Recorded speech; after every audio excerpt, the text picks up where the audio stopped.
low key TV, breaking fools off. What up, my nigga? Said low key TV, breaking fools off. This is a Said low key TV production. Said low key TV, breaking fools off. Yeah. You a hopper fool? Said low key TV, breaking fools off. Yeah. All right, we got SED TV Conversation with my guys JoJo and Double D, Down By Law Car Club. What's up, fellas? Hey. All right. Double pump hydraulics. All right, double pump hydraulics. Okay. Yeah. All Yes, right. Let's start with I want to start with Double D. With how did you get into low riding? Basically, I get into low riding. Well, my mom then moved here in '68, so right about '69, '70, it was a lowrider that stayed across the street. His name was Greg Worship, and Greg Worship used to hang out with Cuda. I want to say Individuals, Cuda. This was way back in the day, man. I'm talking about when they was riding low Volkswagens, the four-court the Coachman. And all I remember was Cuda used to come on my house. I mean, over the Greg Worship house across the street, and P.D. Pitts. P.D. Pitts used to come over there, and all these was just, I was just sitting across, just watching these guys. And I mean, they used to suck their thumb, and they used to have low riders with lifts on. I don't know if they was dropped with Volkswagens and stuff like that. And it just like, I used to sit in there, they just talk to me and stuff like that. So I remember they used to have bicycles with 60 bars on the back with speakers on the back of them, and a couple of guys had, I think one of them had an 8-track on it. He was playing with batteries on it, and that's how I grew up. And I started building go-karts. We used to go around here to the shopping bag around in the corner, steal all the shopping carts and make our own little go-karts because we thought they was lower. We tried to put springs in them. And yeah, I'm talking about we was riding and we put nails in. Right. And we grew up from the nails, and we started putting the wood screw things in because the nails would come out fast coming down Glen Rose Hill. You know what I mean? So we got tired of getting scruffed up. What else we used to do? We used to chop the front forks off the bicycles and attach them to make a chopper out of them until one of them, because we used to hit them in with a hammer, but one side would come off, you would fall and slip. You know what I'm saying? And fuck your spin up. So. And also, who was your next door neighbor growing up? Yeah, the next door neighbor, he was growing up. Father Time stayed next door to me. Okay. He was into speed. He had that hell of a Malibu. And then I remember he had bought the Black Rock. It was an Oldsmobile, black, with a white top. And didn't have no hydraulics in at the time. We used to ride around on coils. And we used to ride around, I guess, because he didn't have enough money to get his hydraulics yet. Because I didn't know what hydraulics was then until he turned me on to him a little bit. He said, yeah, now I got the Black Rock, but we was always rolling. And then from there... Let me stop you right there. What year was that? That year, it had to be about 68, 70. Okay. Yeah, about 1968, 71 or something like that. Yeah, because we used to go down there, we used to pass by there by the pantry parking lot. And we used to see the lowriders down there, but my mom would never stop down there because she was always scared to go in the parking lot. So I never really got a chance to go in the parking lot to see the lowriders, but I used to always pass by there because we would always go out to LA and do something else. Right. But when I got a little bit older, I cut my first car when I was like about 14, 15. Okay. I bought my first car from Kenny Keys. Kenny Keys sold me a 1960 Chevrolet. I bought him Kenny Keys and Jimmy Roach. Okay. Stayed up there and I bought it for $700. The Dum Dum Twins cut my front end out, and I had bought some hydraulics off the street. I think I bought it from Jimmy. I bought the hydraulics off from Jimmy, and we put sold me some weak batteries and everything. So that was my first cut. But I always used to ride around with the front cut, but the back wasn't cut. So I would always ride with my socks. With my socks out. Right. I would ride the coil. So when I come to the stoplight, I would always make it seem like my ass was cut, but it would bounce too much. Right. You know what I mean? I was like, man, your ass ain't cut, man. So then from there, I said, you know what? I'm gonna go get cut. I went to Orly's. Hydraulics in Whittier Boulevard. I got turned on to Orly from Stacy Triplett. Stacy Triplett had a 63 Chevrolet 3-speed. He drove it down there. For some odd reason, Orly used to make a deal because I think Orly had just got his business open, and he was letting us barter. He would let us barter. We would bring him 6x9s, cassette players, an 8-track player, and he would let us barter for hydraulics. He was like, man, take this back to your neighborhood and tell them where you got it done. Next thing you know, Stacy came back with his car cut. Where you get that done, man? Orly. Go down to Orly, but now it's all about money now. You know what I mean? No barter at this time. Right. You know what I mean? Because Orly already put the fish hook out there. You know what I mean? So we went down there and got cut. That's when I got the back end cut for my 60 at Orly's. And Orly did a whole revive. He said, man, who put this shit in here? And I said, man, you know what? That's when I met Anthony. Anthony was working for Orly. I don't know what kind of relative was, his uncle or whatever, but Anthony was down there. He was an installer, I think. Anthony who? Anthony from Homie's Hydraulic. Okay. You know what I'm saying? That's where I met Anthony at. So from there, I got my car from the 60, and then it was me and my friend, Big Lou. Big Lou had our called Darnell Harris. They call him Big Lou. He had a '79 Cadillac that he bought from Frank Phillips, and AD had a 1967 Skylark. So we all used to sell dope, bro. We all used to sell dope back in the day. We all used to hang out down at Jackie Robinson Center. We had a shift. Me, Big Lou, and AD. 7 o'clock shift was our shift. You know what I mean? All right. From 7 o'clock to That's 8 keeping o'clock. it all the way 100 right there. Yeah, you know what I'm saying? From 7 o'clock to 8 o'clock, nigga, we sold dope. You know, from down there, we were down there shooting basketball. We had our lowriders down there. Say, hey, man, let's start a club. And we all came up, me, Darnell Harris, and AD, which was Adonis Jones, and me, Derek Collins. We started Down By Law Kart Club. Okay, now let me stop you right there. Let me get the JoJo real quick, okay? Because I was going through the garage. Yeah. You got a nice garage, by the way. Okay. Thank you, sir. And it's a lot of history in that garage. It's well put together. You know what I'm saying? So I've seen Documented. right. Everything is documented. It is. I've seen pictures of JoJo when you were young. Yes, sir. I guess you was the road dog with your dad. Yeah, I was the one get tossed in the back seat. Born in '88, born and raised here in Pasadena, California, and more or less I didn't have a choice when it came to, you know, the low riding history and the culture, because it was whenever, you know, we would go out into the city, he would throw me in the back seat, and you know, I was with him all day. So I've grown up around this all my life.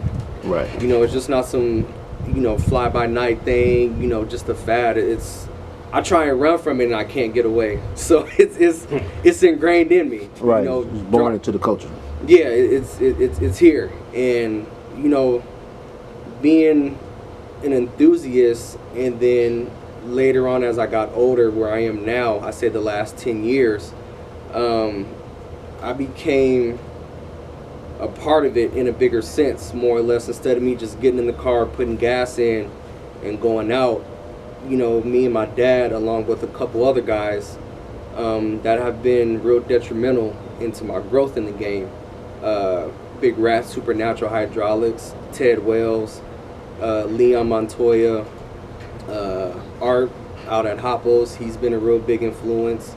Lorenzo out at One Way Hydraulics, and you know, just a couple other neighborhood guys that, you know, have been in the culture for so long that a lot of people idolize. That's where he sucked his information from. So you know, I could say, you know, the biggest influential people have been those three, which is Big Rad, Ted Wells, Old School Hydraulics, and Leon Montoya.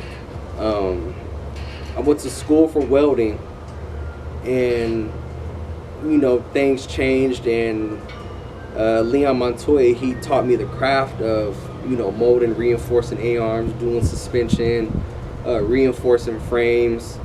And Ted, I'm like an attachment of him, because a lot of stuff I learned from him, I mimic. My setups are from him. The way I wire my cars, it's anybody can look at it and be like, Ted touched this car. That's right. But you know, and he's been a big influence, and still to this day when I'm stuck, he's like my go-to encyclopedia. I'll call him, hey, I'm having trouble with this, and without a doubt, he'll help me troubleshoot it. No problem. Without an issue. And, you know, till this day right now, Big Rad at Supernatural, he's been the biggest influence because he gives me a lot of game. And till this day, he gives me knowledge whether I like it or not. You know, he's forcing it on me. He's like, man, I can't do this forever. And, you know, younger guys like you, soaking up game from a lot of the OGs, I know the future of lowriding is in good hands, and we just carry it on. You know, I used to be out in the streets. I'm pretty sure you've seen this car out, been in videos. Yeah. This car was on the cover of one of my videos. Yeah, I got a couple of them. So, yeah. But you know, it's just kind of been there, done that. You know, taking the car out of state, been to shows. But you know, it's just like I've been telling my dad, I like to work in the shadows. You know, I get my greatest satisfaction from building the cars in the backyard and seeing people enjoy my work. You know, and everything comes out of the backyard. Not because you are, but everything comes out of the backyard. Right. Full shop right here, y'all. Everything. Full shop. Everything. Everything. Okay. So, Down by Law. When did Down by Law start? Down by Law started in 85, 86. Okay. Yeah.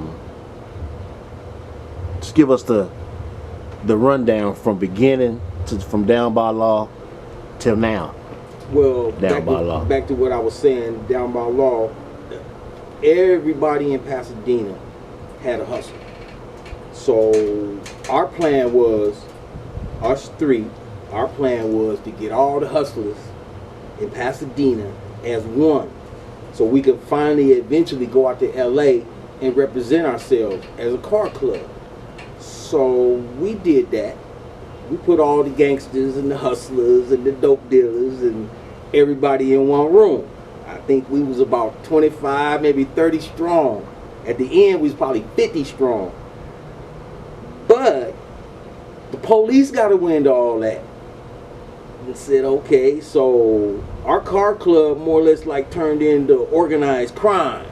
You know what I mean? Because Mr. G, Anthony Green's dad, he gave us a clubhouse, which I don't know if I'm supposed to really say this on camera, but hey, I'm gonna let it up. It was the gambling shack. And he said, hey man, I need your car club to watch over the gambling shack while these old men is up in there doing their thing, and you guys is gonna be the house, and y'all cut, and y'all just bring me my cut. You know what I mean? That was our agreement. You got the clubhouse, we bought tools, we bought everything. That place was ours on Fair Oaks and Painter. That was our spot. All we had to do was watch over the old men while they gamble, house cut, and give Mr. Green his money. Well, the cut money start coming up missing. The cut money wasn't getting to Mr. Green. Mr. Green, like, hey man, y'all got to get up out of here. So more or less like the club was like in disarray. You know what I mean? So the club started shifting through different hands. You know what I mean? Okay. After it started shifting through different hands, you know, like I said, the police got real hot on the club. So me and a certain couple of other individuals that was in the club, we broke ourselves away from that. Okay. You know? So more or less like Down by Law dissolved. It more or less like it just faded away. So what year was that? That was more or less like in, I want to say 87, 88. Late 80s, yeah. Yeah, because I want to say that because you wasn't born yet. I'm 88, I'm born in 88. So it was like 87, 86, something like that. You know what I mean? It wasn't too far, man. We didn't stay strong that long, man, because we made ourselves too hot by it, because everybody was hustlers, man. And, you know, we was everybody was out trying to outdo everything. You know, we had Nissan trucks, we had candy paint. You know, our favorite painter was Eminem down there. You can go down there and get painted for $2,500. You know, we need to stay up all night long to get that $2,500 to get that candy paint on that Chevrolet. You know what I mean? Yeah. And so once that dissolved up, that we formed another club. That club went into way of life. It turned into way of life, bro. Okay. You know, one of the other club members, he found a name from a motorcycle club From up north. from up north. They used to be, Way of Life used to belong to a motorcycle club. I don't know if they was white boys or Mexicans or whatever, but they wasn't involved no more. And one of the people in the club found it, and we used that name. We used that name, Way of Life. Okay. And from there on out, that's what happened. Okay.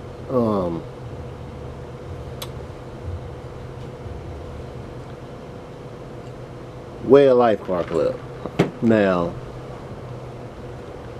that's where I knew you guys from. Right. Okay, when I started shooting videos, and everything seemed, well, everything was in my eye, family oriented. All you guys was from Pasadena, whatever. How did it end up back down by law? Me personally, I outgrew the club. Okay. I'm just gonna leave it at that. Okay. You know, I personally outgrew the club. My son may have a different opinion, you know what I mean? And my son hit me to game. This was something that was going on that I didn't know that was happening. So we walked. We walked away, and I'm just gonna put it to you like that. Okay, that's fair We enough. walked away, and I went to a better place, and I'm happy. Fair enough. JoJo, you want to elaborate on that, or? Yeah, it's just you know, it's Way of Life was home. You know, that's what I knew growing up. You know, I'm 32 now. It Right. was And let home. me say this: you were born Born and raised. into Way of Life. Yes, sir. Okay. Without a doubt. Okay. I got it tattooed on my forearm, so there's no getting away from it. He has one of the OG tats. I just got a newer, up to date tat. But you know, that was home. You know, and just as time progressed, a lot of people start thinking different. So a lot of the old school ways, what I felt was a hindrance, because I'm new school, I'm with the newer crowd, and the newer generation moves different. So for me, my personal experience, there was a power struggle where I'm try to push the club into a new direction, and I got met with resistance. But for me, I had to open his eyes and like, look, it's us being here, it's more or less at a cap. So in order for us to further advance, you know, we gotta close that chapter, meaning us involved with it. And that's when I told him, I said, you know, it's just time for us to grow and separate ourselves, and that's what we did. It's been about what, 6-7 years maybe? 7 years, probably, yeah. 6-7 years maybe, give or take a year or so. And you know, we were just sitting here, we were content. You know, a lot of people fail to realize that you as a man, that's what carries your weight around. You know, like growing up, he's always told me 2 things you have in this world is your word and your balls. You don't break it for anybody. And with that always ingrained in me, if I saw something that went against my morals and values, I stood up to it, and I got met with resistance. So it's time for me to go. I had to wash my hands of it, you know. And a couple other guys felt the same way. I can't speak for them, but you know, it wasn't for them either. So you know, they left. From there, we rode around without plaques and shirts on our back for about, what, a year or so? Maybe 2, yeah. And, you know, just speaking to Pops and him and a couple other of the older guys that he used to hang out with, you know, talking about down by law, down by law. So I'm like, well, let's just take it back to where it all started. Let's do that. So I more or less was the kicking his ass to get it back going. So thank me for that. Okay. Resurrect. So that's what we did, and of course, you know, I reached out to, you know, a couple of the other OGs, and they were like, man, do what you got to do. You know, they never had plaques made. It was just probably a T-shirt maybe or something. Everything like was that. on paper or a handshake back then in the day. Yeah, you know what so, I mean? So I just told him with the way technology is now, I said, man, let's just get the plaques made and let's run it. And we did that. You know, a couple guys joined. You know, due to life, everybody couldn't hang on. You know, some chose to go other ways. Some chose to stay with it and keep it going. And that's where we are now. And we reached out to one of the other OG guys that used to be in Way of Life. He opened up our Fresno chapter. And he has a little stronghold up there. I think about, what, 6, 7 guys up there? Yep, we got about 7 guys up there. Okay, So, you know, guys have a Fresno chapter. Yeah, we got Yeah. a Fresno chapter. Yes, sir. Okay. You know? Braxton, he's the one that's running the chapter up in Fresno. He's another OG from Pasadena, low ride back in the day, Yeah. former Way of Life. They're one of the original ones. Yeah. Yeah. And then he went, what other club did he go to? It used to be the truck club out of the valley. I can't think of the name. Yeah, but he was in the magazine too because he had a 61. Hard top, but it was a hopper. Yeah. I forgot his name. Yeah, but he came from there, and then, you know, we always stayed in contact with him, and he liked how we resurrected Down by Law, what it stood for. It's still family-oriented club, you know, and he's been with us ever since day one. Yep. And brought it back, and you know, that's just that. You know, we're just at a place to where, you know, it's about the cars, keeping the culture alive, and staying family oriented. And we don't let anything get past that, because once you get past the cars and you start interjecting personal feelings, that's when you take the fun out of it. I don't like him because he has that and I don't, so I don't like him. Or if that person doesn't like him, now I don't like him. So we keep the politics. I can't help it if I got too much. And we keep away the outside BS to keep the negative away and keep it fun, because that's what it's about at the end of the day. It's about fun. Right. You start putting politics into that shit, man, it takes the fun out of it. For real. Yeah. It really does. So. This is fun orientated over here. I know you've been around, you walked around. Hey. Very nice. Business, it's about money. You want to come get cut. You want to come do it. Hey, we'll talk about it. Hey, but it's fun. Okay, so let me ask you this. He was talking about new school ways. Mm-hmm. Let's talk about old school ways versus new school ways. Give me your opinion on today's low-ride culture. As far as how it was back then to now. Well, everything is more advanced right now. You know, you can get a car cut. If you got money, you can get it cut within a couple of months. You know what I mean? A couple of days. You know what I mean? I mean, we used to steal batteries, and we used to steal off the dump trucks. You know what I mean? To get our batteries, fog lights, or whatever.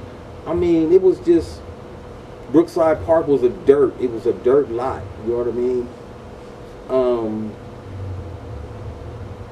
It's just weird, man. It's just because the new school today, they're into that high lockup, that high lockup. Nobody, you know, it's only a few guys that really want to bring it from the trunk. You know what I mean? Bring it punchy, you know, all a Big Rad, tweet, you know, sis of Tina, you know what I'm saying? You pull up on them, man. We taking it from the trunk right here, from the switch at K. You see how she get down, you know what I mean? So it's not too much of that around. Everybody wants to see. I'm not knocking that high. That I'm not into that. I'm really not.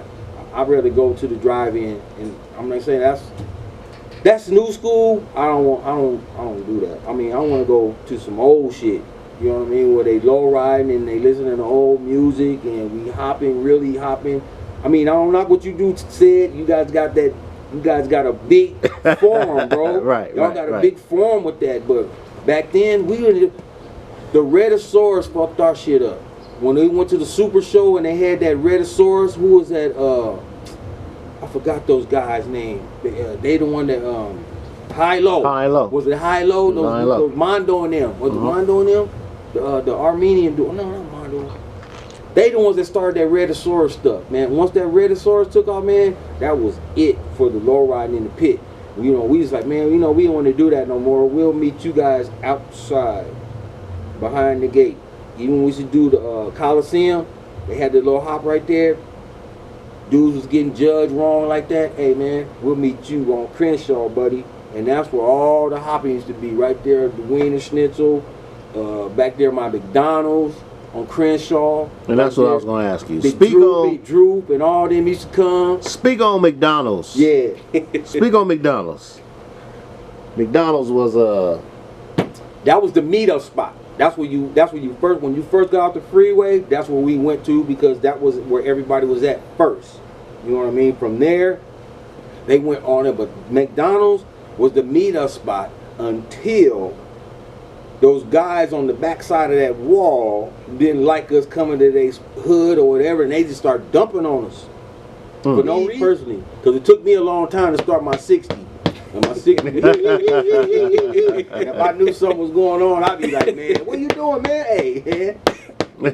It's time to go. So I'll be the first one to go because something was wrong with my carburetor, man. But yeah, but I kind of like new school and old school. Me and my son is new school, old school mixed together. Right. We constantly battle, shit.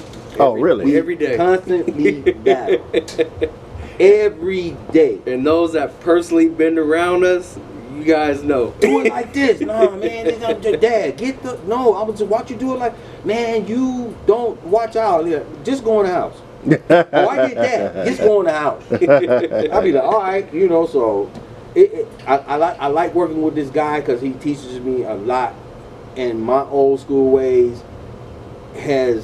he's advancing me to some stuff that he's learned through Ted and all of them, right, to where he doesn't have to be around to where I need him. You know what I mean? And certain stuff, I don't mess with no electricity because I messed my hand up one time. I touched something and I blew my hand up, so yeah, I don't mess with no volts. 98 volts hit his hand.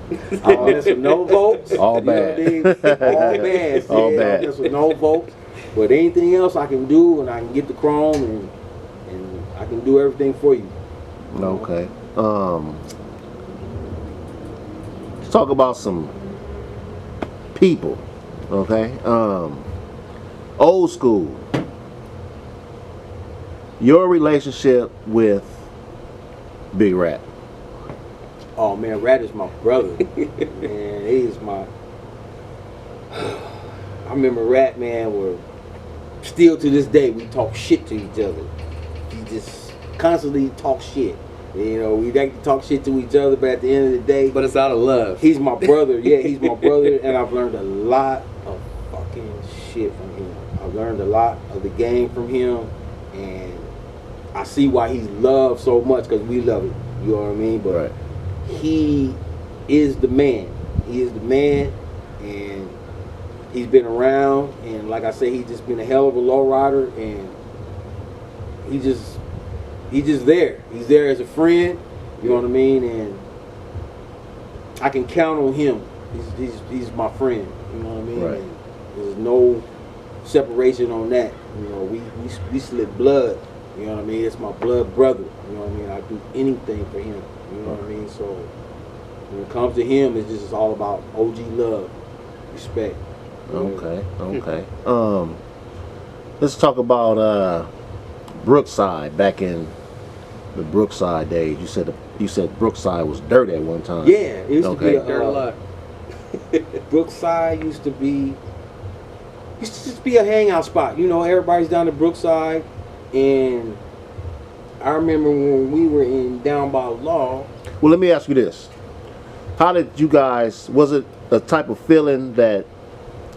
What type of feeling did the people from Pasadena that was low riding have towards the people coming from Los Angeles to Brookside back in them days, on New Year's Day? New Year's Day back in They stopped it. Well, you got to remember too that Pasadena has kind of a bad rep over just that name because of the gang activity. So it's like it kind of slowed down. No, but they still stopped going to Pasadena for a while after, because they used to do Pantry, but for some odd reason they stopped coming to Pasadena. I don't know why. It was because of the gang activity when the gang and then Jay really Clayton got killed up at Hanson Dam too. So a lot of people was going from Pasadena to Hanson Dam. That I didn't know. I didn't know Jay Clayton got killed at Hanson Dam. I thought he did. Oh, okay. Well, I don't know. I don't know. But I know a lot of. I know. Okay. Well, we'll retract that. But I know a lot of people. I know a lot of people. Somebody got killed at Hanson Dam out there. Because a lot of people used to come out here to Brookside, right? For the records, and then they used to go out there. I'm talking about way back in the day, right? You know what I mean? Like I said, I never went to the Pantry. I used to hear from other guys like, man, this guy down there, somebody got killed out there at the dam, and that's why they stopped going to the dam.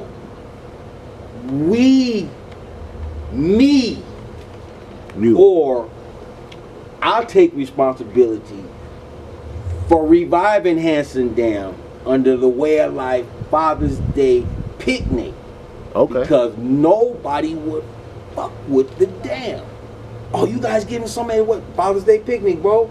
Man, we not fucking with the dam. No, the only other organization that was at the dam was the DOs. Yeah. Because remember, they were Bobby Jr. and them. They had the motorcycle they always did up there, so they are supporters too. But I'm talking about when I started it to bring back the Father's Day picnic.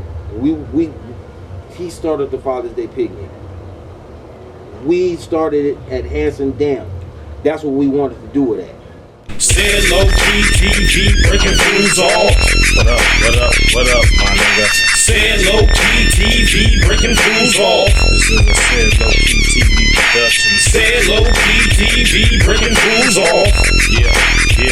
You a hopper fool? SED Low-Key TV breaking fools off. Yeah.